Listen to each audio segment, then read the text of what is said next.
자, 오늘의 주제는 기도입니다. 기도. 방금 전에도 우리 지금 모이는 시간 자체가 금요 기도에 마치고서 바로 오셨는데, 기도. 사실 목회자로서 설교자로서는 은퇴를 해도요, 설교는 그렇게 계속은 못 하잖아요. 그렇죠? 언젠가 이제 그만해야 될 시점이 오게 되는데, 기도는 뭐 계속해서 죽을 때까지 계속 좀 제일 길게 할 수 있는 게 아닌가, 우리 인생에서. 항상 병들어서 늙어서도 뭐 병상에서도 기도는 가능하거든요. 그래서 다른 게 하나님과 소통하는 뭐 여러 가지 방편들이 있는데, 그런 것들이 다 이제 다 없어지고 못하게 되고 심지어는 뭐 핍박이 있어갖고 뭐 소리내어 찬양을 못하게 되는 그런 환경이 올지라도 기도는 가능해요. 기도. 내 마음속에 쥐가 내 마음을 스캔할 거 어떻게 할 거야? 내가 속으로 내 마음속으로 기도하는지 안 하는지 자기네가 알게 뭐예요. 그러니까 핍박, 극심한 핍박이거나 아니면 육신의 연약함으로 질병 때문에 이제 아무것도 못하고 누워있을 때조차 기도는 가능해요.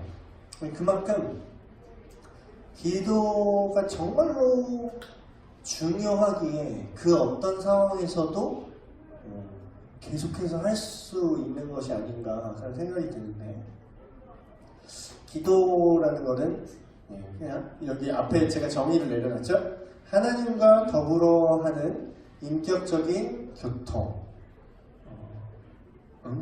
오타가 시작부터 오타가 나오네요. 죄송합니다. 자신을 휘한이 아니라 위한. 정신이 없어요. 왜 이게 맞춤법 검사기에 왜 안 걸렸지 이게? 걸려야 되는데. 자신을 위한 요청, 다른 사람을 위한 요청, 죄에 대한 고백, 경배, 찬양, 감사의 내용들로 기도를 드릴 수 있다. 하나님은 왜 우리의 기도를 원하실까요? 저는 많이 얘기하는 건데, 전지전능하시다면서요. 전지전능, 뭐 기도하기 전에 실제로 그냥 써있어요. 성경에도 구하기 전에 너희에게 있어야 할 것을 하나님 너희 아버지께서 아시느니라. 그럼 이제 논리적으로 이런 생각이 이제 오는 거죠. 다 아시는데 그럼 못할 기도를 하냐? 아시는데 우리 방금 전에 왜 기도를 한 걸까요? 이미 다 아셔야 되는 거 아닙니까? 하나님? 우리가 보고해야 아세요? 좀 알아서 좀 해주시면 안 돼요? 그런 생각을 할 수 있는데, 그럼에도 불구하고 우리가 기도하길 원하세요. 하나님이. 그 이유는 뭐냐? 이 네 가지로 정리를 해놨는데, 첫째, 기도를 통해서 하나님을 향한 우리의 신뢰가 자랄 수가 있습니다. 기도라는 행위라고 해야 될까요? 그렇죠? 기도라는 행위 자체가 하나님을 믿고 의존하는 것이에요. 이 행위 자체가. 그리고 또 믿고 의존한다는 건 하나님과 관계를 맺는 거죠. 근데 그런 하나님과 관계 맺는 것 자체가 하나님의 기쁨이 돼요. 우리야 뭐 인간이야 좀 힘들고 자녀들이 자꾸 그렇죠? 정말 심하게 의존을 하고 있습니다. 지금 심하게 의존을 하고 있는데, 하다못해 이제 생리 현상까지 스스로 해결하지 못하기 때문에 피마려 하면 이제 정말 의존을 해요. 그래서 그거를 이제 들어서 이제 그 애기용 변기를 하나 또 올려줘야 돼요. 거기다 고무로 된 이제 좀 범위를 좀 줄여주는 거. 그 어른 변기 아니면 애가 들어가요. 그 안에 맞아요. 그거 올려주고 벗겨서 일단 꽂아놓으면 나가. 보는 건 싫어해. 그래서 알았어. 그러고 나가는데요. 다 했다. 이렇게 부르면 가서 일종의 기도죠. 그러니까 눈에 보이지 않는 영적인 존재와 교통한다는 차이점만 있지 똑같아요. 니즈를 말하죠. 나슈 말이요. 그러니까 이게 전적인 의존의 관계. 근데 이제 뭐 저야 인간 아버지이기 때문에, 저는 인간이기 때문에 피곤하기도 하고 힘들기도 하고 귀찮기도 하고 때때로는. 그렇지만 성경에 하나님은 졸지도 않으시고 피곤치도 않으시고 능력이 많으시고 그리고 귀찮아하지도 않으세요. 왜 귀찮냐면 우리의 인간의 인지가 그 포션이 한계가 있어요. 뭐 내 인지 능력이 100이라고 했을 때 내가 어떤 중요한 일 막 논문 준비를 해. 그러고 90을 거기다 다 써. 그럼 남은 건 10밖에 없는데 그 10으로 쉬마려 하면은 그걸 해야 되는 거야. 그렇기 때문에 이제 인간이 귀찮을 수밖에 없는 거거든요. 근데 하나님의 인지 능력은 제한이 없죠. 그래서 귀찮아하지도 않으세요. 그런 하나님께서 사랑의 마음으로 우리가 하나님께 그렇게 뭔가를 전적으로 의존할 때 우리의 관계 안에서 기뻐하시는 거죠. 하나님은 주기를 기뻐하시는 분이기 때문에. 그래서 기도를 해야 우리와 하나님과의 관계, 신뢰가 자라날 수 있다. 둘째로는 지금 말씀드린 예로 들은 것처럼 아버지와 그 자녀의 관계, 기도를 통해서 우리의 전 인격이 하나님의 인격과 관계를 맺게 돼요. 지금 아까 예를 들었던 거는 그냥 단순한 어떤 기계적인 필요를 하나님께 구할 수도 있겠지만 하나님 돈 없어요, 돈 주세요. 하나님 아파요, 고쳐주세요. 이거는 사실 어떻게 보면 되게 기능적인 거에 한정되잖아요. 근데 전인격이 하나님의 성품과 관계 맺는다는 거는 더 좀 깊은 차원이죠. 어떤 가치를 판단한다거나 하나님 지금 이런 상황이 일어났는데 이게 옳은 겁니까? 아니면 내가 여기서 용기를 내야 되는 겁니까? 하나님? 그러니까 자녀가 크는 거랑 좀 비슷한 것 같아요. 자녀가 지금은 되게 기계적인 걸 요구하잖아요. 자, 밥 줘, 심화하려 뭐 이런 거 그런 거 요구하다가 자녀와 대화를 이제 밥상에서 대화를 이제 잘 꾸준히 잘 정서의 교감을 꾸준히 해왔다면 자녀가 성장했을 때 어떤 그런 문제들에 대해서 어떤 가치 판단에 대해서 깊이 있는 어떤 인격과 인격 대 인격의 관계로서 교류가 있을 수 있죠. 이거를 이제 잘 못하시는데 지금까지 잘 되고 있어요. 지금까지 우리 애들 어휘가 점점 늘어나고 있는데 나중에는 좀 애들이랑 좀 이렇게 토론도 할 수 있고 이런 건 너무 좋을 것 같아요. 그래서 근데 그거를 어느 날 갑자기 아들아 따라 앉아봐라 이러면 갑자기 이러면 이제 그동안 관계가 안 좋았다라는 거지. 그 관계가 이렇게 진짜 에스컬레이터처럼 이렇게 쭉 이렇게 아기 때부터 이렇게 인격적인 관계가 있었어야 되는데 싹둑 잘라서 그냥 뭐 할 거 하고 그냥 가서 놀아 이러다가 갑자기 나이 먹고 얘기 좀 하자 그러면 갑자기 이렇게 되는 거죠. 근데 이제 하나님은 우리가 그렇게 하나님과 인격적인 교제를 안 한다 뿐이지 하나님께서 언제나 그걸 원하시죠. 그래서 청년들 막 하는 게 그거예요. 우리가 하나님과의 그런 가치관, 그런 생각하는 그 실질적인 문제에 있어서 그런 깊이들이 마치 그 계란이 빵꾸나 있는 것 같이, 그러니까 우리가 하나님과 인격적인 교제를 하는 게 그만큼 친밀하지 못했고 자세하지 못했기 때문에 그 이빨 빠진 것처럼 중간에 다 빠져 있어요. 그러다 보니까 하나님은 안 그러시는데 우리가 갑자기요? 약간 이렇게 되는 거지. 그래서 그런 것들을 하나씩 채워주고, 근데 이제 그 방법이 뭐다? 기도가 그거를 상시하는 기도가 그걸 가능하게 한다는 거예요. 인격의 관계. 셋째로는 이게 대박인 게 천사들도 이거를 부러워한대요. 이게 성경에 그냥 써있어요. 천사가 우리를 부러워해요. 우리 막 여기 다 교사들이니까 또 말할 수 있는데 우리가 막 전도하거나 우리가 애들 와갖고 막 까이고 거절당하고 이러잖아요. 우리는 막 되게 우울하잖아요. 막 얘가 전화도 안 받고 네 하고 그 후로 글을 볼 수 없었다. 이게 도대체 내가 몇 번인지 모르겠어. 청년부 지금 3-5번만 해도 내가 몇 명인지 모르겠어 지금. 그 후로 그를 만날 수 없었다. 우리는 그게 힘들어하죠. 근데 천사는 그거 하고 싶어서 부러워해요. 왜 부러워하는지 알아요? 감히 영원한 하나님의 그 큰 계획과 행위에 참여할 수 있는 거예요. 근데 다른 피조물, 그러니까 천사들은 그거를 자기 의지로 할 수가 없어요. 자기 의지로 그러니까 시키는 걸 하는 거예요. 그러니까 영광도 없어요.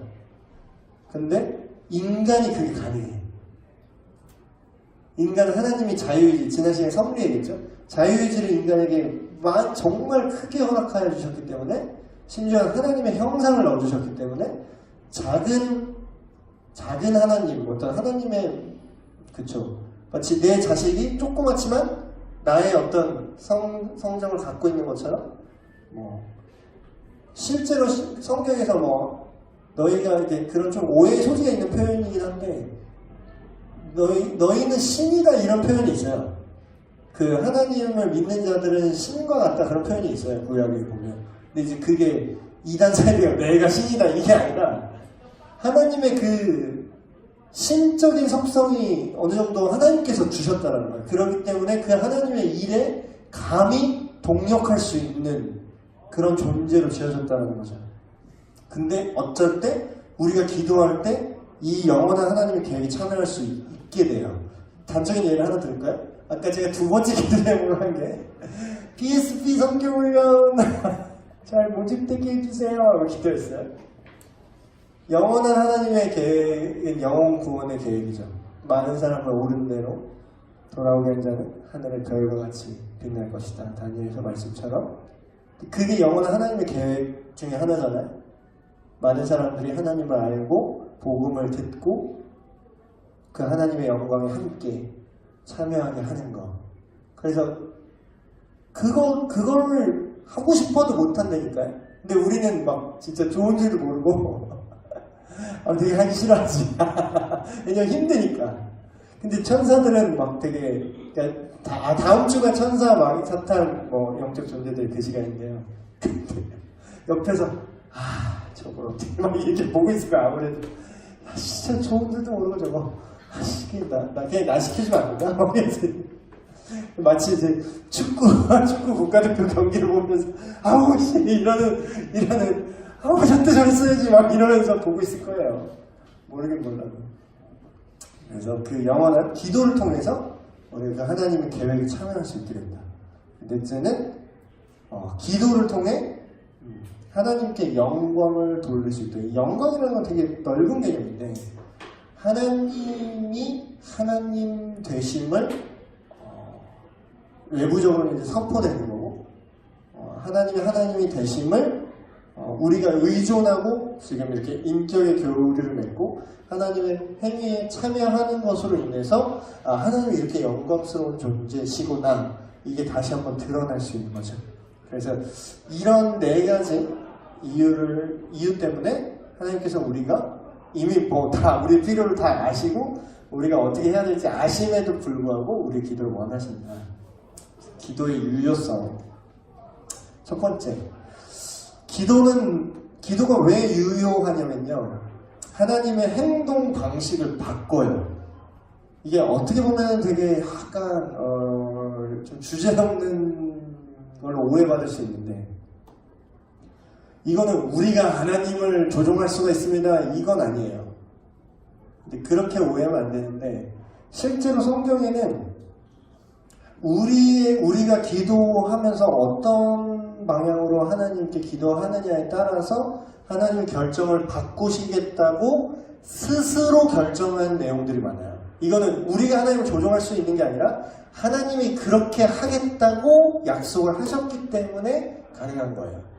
주권은 하나님께 있다는 걸 우리가 아셔야 됩니다. 여기 대표적인 이 본문, 지금 역대하 7장 14절 본문인데 이거 진짜 되게 특이하게 했죠. 저희가 대학생 때 그 과 회장할 때 그 과 회장이 그걸 그 회의의 주제 말씀을 정해요. 그래서 그 주제 말씀을 플래카드에 이게 딱 만들어 놓고 그 체풀 시간에 항상 걸거든요.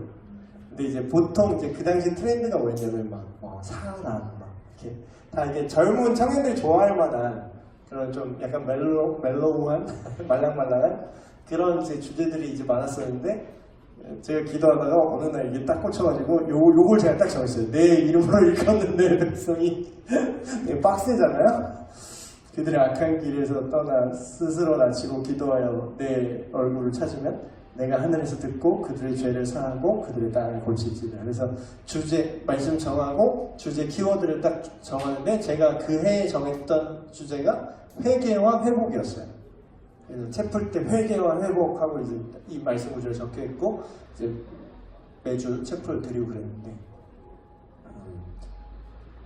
우리가 이렇게 기도를 하고 돌이키면 하나님이 이게 조건절이죠. 이렇게 우리가 기도하고 이런 자세를 가지면 하나님께서 이걸 고칠 거라고 약속을 하셨기 때문에 우리가 하나님을 조종할 수 있는 건 아니지만 사실상 우리의 기도가 뭐라고요? 하나님의 행동 방식을 바꿀 수가 있다는 거예요.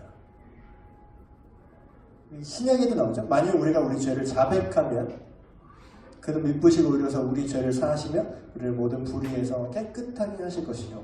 그러니까 지난주에 섭리 시간에도 제가 얘기한 거랑 연결되는데 하나님은 우리를 꼭두각시로 만든 게 아니라 실시간으로 그분과 교제하며 반응하는 존재로 지으셨어요. 그러니까 기도가 그러기 때문에 의미가 있는 거고 그분을 조종할 수는 없지만 그분의 본질 안에서 우리가 상호 교제가 가능해요. 여기서 말하는 그분의 본질 안에서라는 뜻은 그분이 선하신데 우리가 악한 요구를 했을 때는 그분이 반응 안 하신다는 거예요. 그래서 막 살인 정부를 하겠습니다. 최고의 살인 정보업자 되게 해주세요. 이런 기도는 절대 대도 안 되는 기도죠. 두 번째, 유효한 기도는 우리 중보자 예수 그리스도 때문에 가능하시다.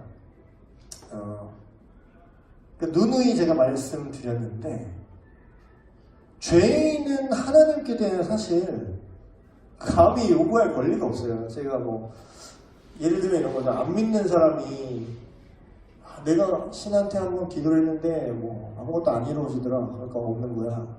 그러면 이제 역으로 되물으라고 그러잖아요. 네가 뭔데 하나님한테 너무 이러면 너무 센 말이야. 네가 말하면 해줘야 돼? 역으로 한번 생각해보려.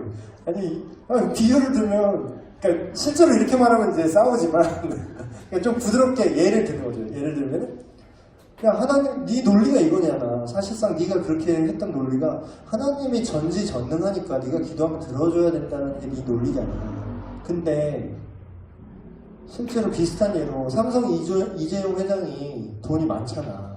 그런데 네가 이재용 회장 찾아가서 이재용 씨 100만 원만 주세요. 그러면 이재용 씨가 너한테 100만 원 줘야 돼? 아니 왜? 근데 너는 줘야 된다고 지금 생각하잖아. 내가 이유는 뭐다? 당신이 전지전능하니까, 당신이 돈이 많으니까 나한테 줘야 된다는 거지. 그건 이유가 안 되지. 그러니까 죄인은 일단 안 맞으면 다행인데 안 맞으면 다행이지 뭘 요구할 권리가 없다는 거야. 그러니까 권리가 없는데 권리가 있는 줄 알아. 그러니까 그거부터 그게 죄인의 특징이죠. 자기가 죄인인지 몰라. 자기가 그냥 상식적으로 생각을 해봐요. 아니 왜? 거기서 그럼 이재용 씨 100만 원 주세요 하는 사람이 이상한 사람이야? 아니면은 안 주는 이재용 회장이 잘못된 거야? 그럼 이재용 회장의 반응이죠. 누구세요? 그랬지. 그러니까 이 얘기는 뭐냐면 하나님과 관계가 우리가 깨져 있다는 거예요. 그러니까 하나님이랑 상관이 없게 됐어. 왜냐하면 우리 스스로 하나님을 떠났기 때문에. 그게 죄라는 거죠. 그래서 그 관계를 다시 회복시켜주고 그 하나님의 자녀로 회복되게 하는 중보자가 필요합니다. 근데 이 중보자는 오직 한 분인데 로마 카톨릭에서는 이 중보자를 자꾸 마리아로 만들려고 그래요. 만들려고 그래요가 아니라 만들었어요. 이미. 그 중보자가 마리아야 거기서는. 그러니까 그 논리는 그거야. 감히 그 예수님께 우리가 말할 수가 없기 때문에 이게 죄송하니까 여기서 엄마가 좀 아버지는 좀 그렇게 부담스럽게 엄마한테 이렇게 우리가 살짝 얘기해서 이렇게 돌려서 말하지 않냐. 그래서 사실상의 마리아한테 기도를 해서 그 기도 응답을 받는다는 이상한 성부, 성자, 성령, 마리아까지 사위일체 그런 애매한 개념을 이미 그들이 공의회에서 땅땅땅 해버렸어요. 그래서 지금 되게 애매한 건데, 근데 걔네는 제가 전에 얘기했듯이 로마 카톨릭은 뭐라고요? 성경대로 안 믿는다고 그랬어요. 왜냐면 성경에 이렇게 대놓고 써있잖아요. 하나님은 한 분이시고 또 하나님과 사람 사이의 중보자 누구라고요? 한 분이신데 마리아라고요? 아니요, 곧 사람이신 예수 그리스도죠. 근데 정확하게 중보자를 마리아가 중보자로서 기능하게끔 걔네는 교리를 바꿨어요. 가장 큰 차이점입니다. 그러면 어서오세요. 또 이렇게 얘기할 수 있어요. 그러면 안 믿는 사람 기도는 안 듣는다는 건가요? 치사의 하나님 흥칫뽕? 안 믿는 사람 기도 안 듣는다.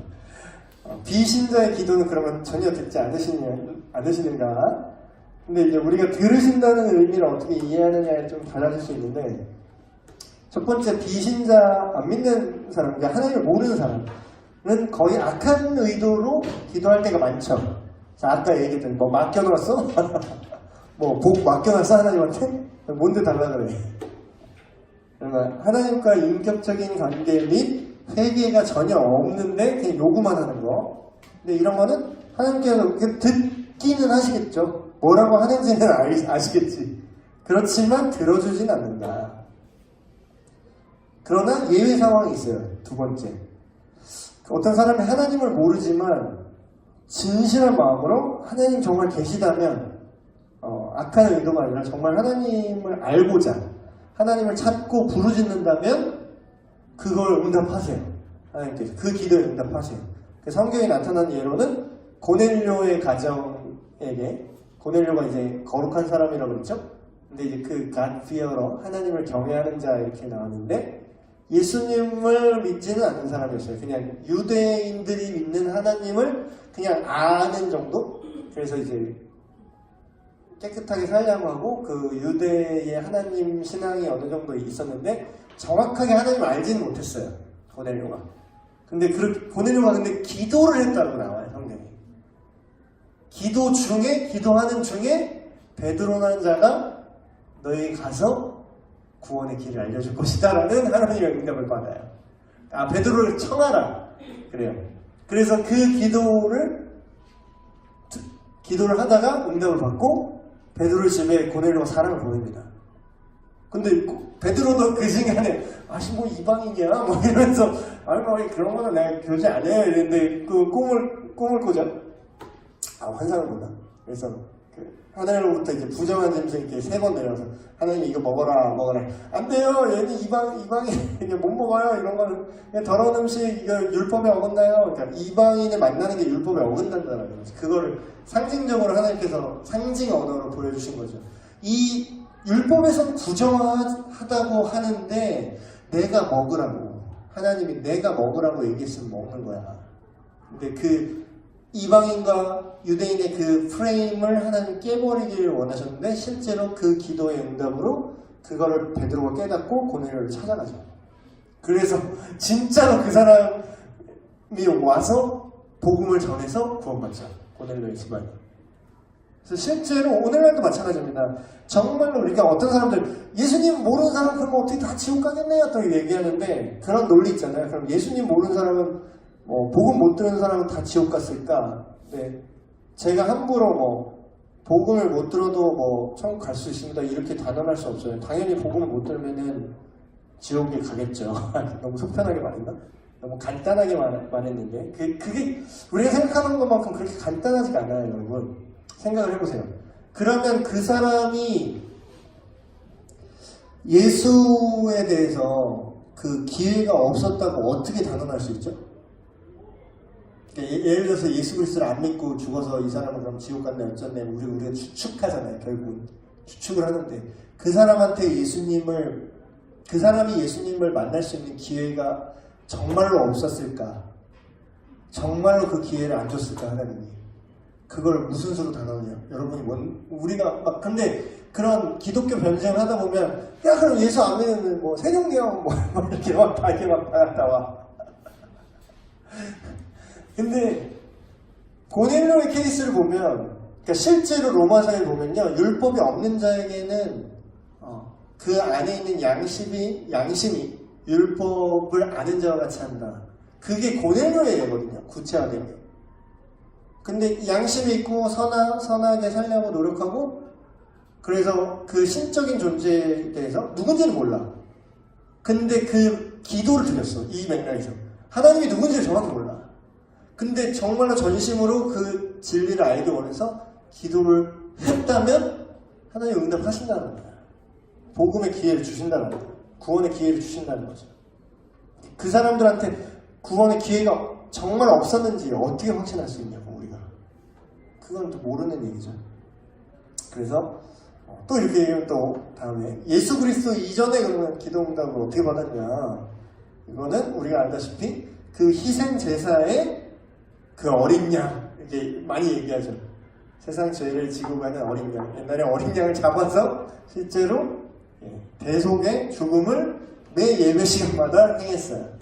그래서 그 희생 제사 속에 예표된 그리스도의 사역에 근거하여 임시적으로, 이게 임시적이었어. 제사장이 이렇게 양 잡고 소 잡고 하는 걸 통하여서 우리가 하나님께 기도드릴 수 있고 하나님과 인격적인, 그러니까 기도의 그 기능들을 실제적으로 구현할 수 있었는데, 히브리서에서 말하는 것처럼 우리에게는 큰 대제사장이 되시니 단번에 한 번 그 몸을 드림으로 인해서, 이게 되게 대박이에요, 여러분. 아까 제가 서론에 얘기했잖아요. 이게 지금 인류 역사 그 어느 때보다 이렇게 기도가 간편하게 된 적이 없어요. 그러니까 모세가 지금 우리 보면 놀란다니까. 지금은 실시간으로 할 수 있어요. 실시간으로. 우리 안 해서 그렇지. 이게 이제 좋은 줄 모르고 우리가 안 쓰는 거야, 이거를.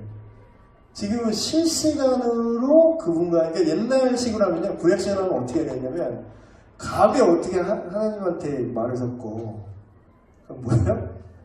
속죄 제물 잡고 들어와야 돼. 하나님이랑 면을 이렇게 대하려면, 속죄 제물 잡고 시작해야 된다고요. 되게 번거로웠죠. 근데 지금 그게 어떻게 됐다고요? 그냥 실시간으로 예수 그리스도를 믿는 믿음 안에서 그 이미 예수님의 희생의 피가 영원히 죄사함받는 제사가 단 한 번에 이미 피가 뿌려졌기 때문에 예수님 안에 있다면 실시간으로 언제나 어디서나 가능하게 되었다. 그렇죠. 여러분 이제 좋은 시대에 살고 있습니다. 기도를 열심히 해야겠죠? 천사들이 막 답답하니 아우 저 좋은 걸 쓰지도 못하는 거 알겠어요. 자, 3번. 예수님의 이름으로 기도하는 것은 무엇인가? 그러니까 애기들한테 좀 잘 가르쳐야 될 것 같은데, 그러니까 아이들은 아무래도 그런 깊은 의미라기보다는 그냥 그 엄마 아빠가 하는 그 외적인 행동이나 외적인 어떤 그 말투 이런 걸 복사를 해요, 애들이. 그러니까 말들은 똑같이 따라요. 그래서 말을 좀 잘해야겠구나. 내가 하는 행동. 그래서 아이들은 부모의 말을 듣는 게 아니라, 말을 보고 배우는 게 아니라 부모의 등을 보고 배운다는 말 있죠. 부모가 하는 어떤 액션. 야 공부해라! 하면서 공부해! 하면서 TV 보고 있고. 그럼 부모의 등이 뭐예요? TV 보는 등인 거야. 그쵸? 근데 제가 우리가 이제 밥 먹거나 이제 기도를 시키잖아요, 집에서. 그럼 이제 예수님의 이름으로 기도합니다. 아멘. 이걸 이제 어제 주일학교에 배웠는지 좀 열심히 하는데, 사실 예수님의 이름으로 기도합니다라는 그 멘트 자체가 우리의 기도의 질을 보장하지 않나요? 근데 신앙생활을 오래 하신 분일수록 근데 사실 이거를 깨기가 좀 힘드신 것 같아. 그래서 저도 이제 알고는 있었는데 새삼스럽게 이거를 이제 요약을 하다가 딱 보니까 정말 그렇네? 그랬던 게, 여러분 그거 아세요? 성경 전체에 진짜 놀라운 게 예수님의 이름으로 기도합니다. 아멘 하고 끝나는 기도가 단 한 개도 없는 거 아세요? 네, 성경 안에 없어요. 그런 거 없다고. 그 대신 이제 그렇다고 해서 그럼 신목사님 없다고 하니까 이제부터 우리 기도 그때 그냥 기도했습니다. 아시죠 하나님? 이러고 그냥 끝내자 막 그런 건 아니지만 그러면 왜 우리가 기도 끝에 왜 관습적으로 이렇게 습관적으로 어떤 교회 전통적으로 왜 예수님의 이름으로 기도합니다 아멘 요걸 붙이는 걸 하게 됐는가? 그 이제 어원은 결국은 기원은 이겁니다. 예수님의 말씀이죠. 너희가 내 이름으로 무엇을 구하든지 내가 그것을 행하리니 이는 아버지로 하여금 아들로 말미암아 영광을 받으시게 하려니라. 내 이름으로 무엇이든지 내게 구하면 내가 그것을 행하리라. 근데 이게 그 뜻이 아니에요. 죄송합니다. 오타 또 나왔어요. 내 기도 끝에 애수가 아니라 예수의 이름으로. 제 상태가 좀 안 좋네요. 오타입니다. 고쳐주세요. 내 기도 끝에 예수의 이름으로는 구절 자체를 기계적으로 넣는다라고 해서 그 기도가 되느냐. 옛날에 저 주일학교 때는 그 선생님들이 그렇게 가르쳐준 것 같아요. 기도할 줄 몰라 와 이러니까 야 끝나고 기도할 말 한 다음에 예수님의 이름으로 기도합니다 아멘 하는 거야? 알았어? 이거 왜 하는 거야? 그러면은 야 그 당시에는 참 그 당시에는 이메일이라는 게 없었다. 저 어렸을 때만 해도 이메일이라는 게 없었어요. 야 편지 쓸 때 어떻게 해야 편지가 가? 편지 쓰고 우표 붙여야 돼요. 그치? 야 예수님의 이름으로 기도합니다 하면은 하나님한테 이제 딱 편지 보낼 때 우표 딱 이걸 붙여야 가는 거야. 이렇게 알았어? 이렇게 배웠어요. 진짜로. 근데 이제 그거는 그러니까 틀린 말은 아니지만 오해의 소지가 많은 말이기도 해요. 그러니까 비유적으로 하는 건데 그러면 제대로 설명을 해주셨어야지. 저 옛날에 주일학교 선생님 보시면 저를 아실래나? 저를 기억하실래나? 어쨌든 제가 기억을 못하겠어요. 그분 성함이 이제 까먹었어. 너무 어릴 때라서. 이 영상을 보시면 좀 사랑의 리퀘스트 그래서 여러분은 그럼 이제 오늘날의 주일학교에서 애들한테 어떻게 가르쳐야 될까? 요걸 좀 우리가 생각을 해봐야 된다는 거죠. 이거는 그걸 붙이는 건 그러면 그렇게만 말하면 애들이 이제 기계적으로 배우잖아요. 그러니까 기도 내용 개판이야 막. 이상한 얘기한다면 예수님으로 기도합니다 아멘 하면은 사실 그게 기도로서 오히려 기능을 못할 수 있는데 약간 이게 면죄부라고 해야 되나? 기도를 엉망으로 해놓고 예수님의 이름으로 기도합니다 아멘 하면은 뭐 하나님이 받는다는 어떤 그런 보장처럼 뭐 부적도 아니고 이게 그쵸? 근데 여러분 우리가 한번 딱 깨트려야 될 거는 실제로 성경에 그 수많은 기도가 나오는데 예수님의 이름으로 기도합니다 아멘 붙인 게 하나도 없어요. 단 하나도. 그럼 예수님의 이름으로 기도하라고 하신 예수님의 그 의도는 뭐냐? 누군가의 이름이라는 게 고대사에서 제가 그때 얘기했잖아요. 고대사에서 한 사람의 이름은 그의 인격과 성품을 대변한다. 결국 예수님의 이름으로 기도한다는 것은 무슨 뜻이냐면 예수님의 권위를 힘입어서 기도합니다. 플러스 예수님의 성품과 인격 안에서 기도합니다. 이건 다시 말하면 무슨 뜻이냐? 예수님의 뜻에 따라서 합당한 기도를 제가 올려드립니다. 이 뜻이에요. 그러니까 엉망으로 막 자기 욕심 막 기도하고 뭐 앞뒤 안 맞고 막 애매한 기도하면서 예수님의 이름으로 기도합니다 아멘 하면은 오히려 그건 전혀 그 예수님의 이름으로 기도하지 않는다라는 거죠. 그러니까 이걸 되게 넓게 보셔야 돼요. 예수님의 이름으로 기도하는 건요 우리가 예수님의 가치관과 생각 그대로 그 안에서 기도한다는 걸 말하는 겁니다. 그래서 예수님의 이름으로 기도한다는 건 되게 큰 의미예요. 그래서 예를 들면은 우리가 예수님의 이름으로 기도하는데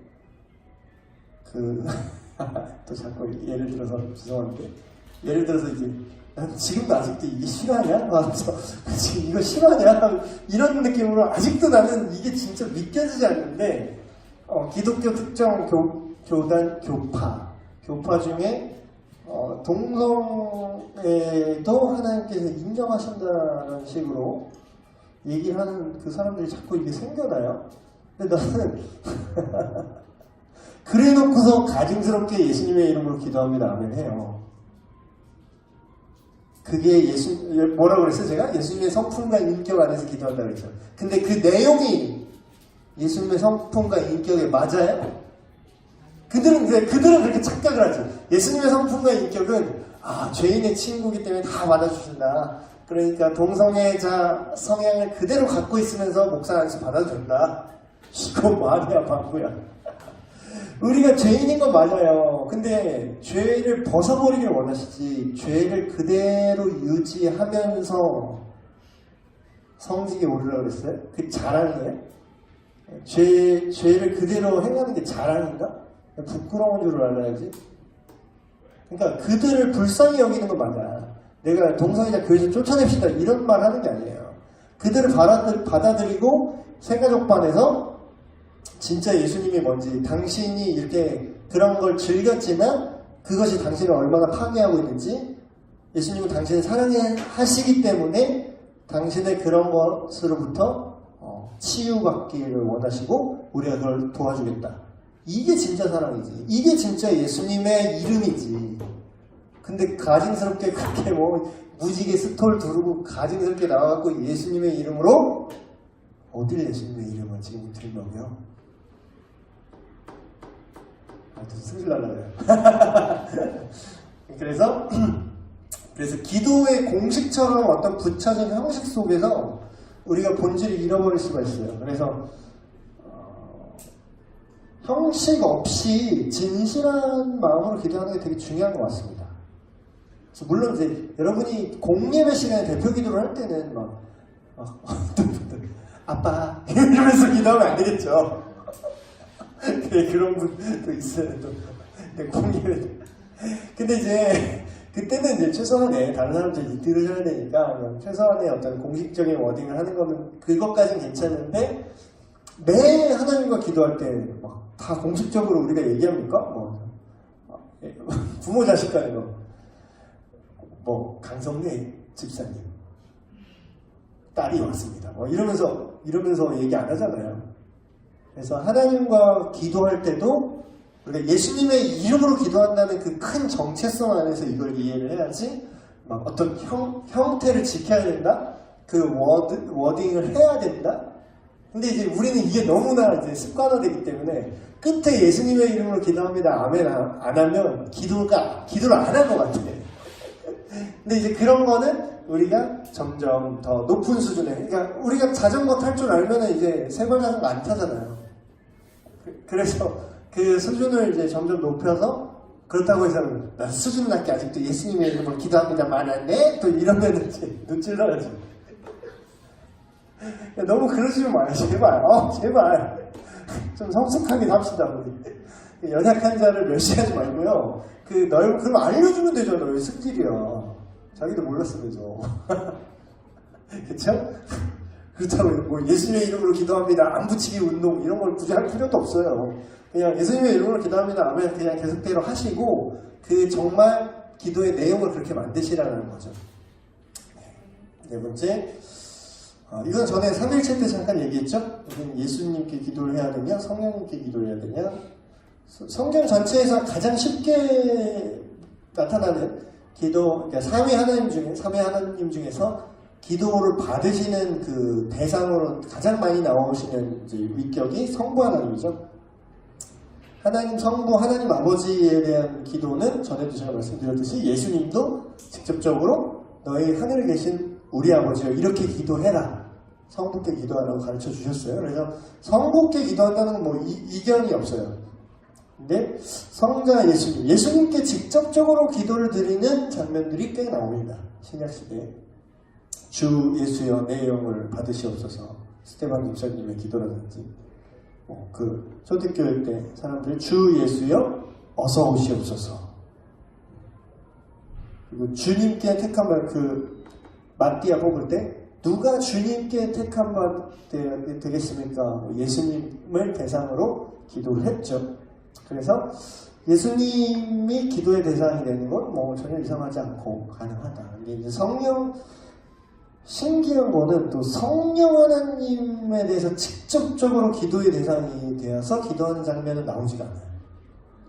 그렇다고 해서 그러면 우리가 성령께 기도하면 안 되냐? 그건 아니에요. 왜냐면 삼위일체의 존재론적 삼위일체로 하면은 어차피 이제 한 하나님이시기 때문에 기도의 대상이 될 수도 있으나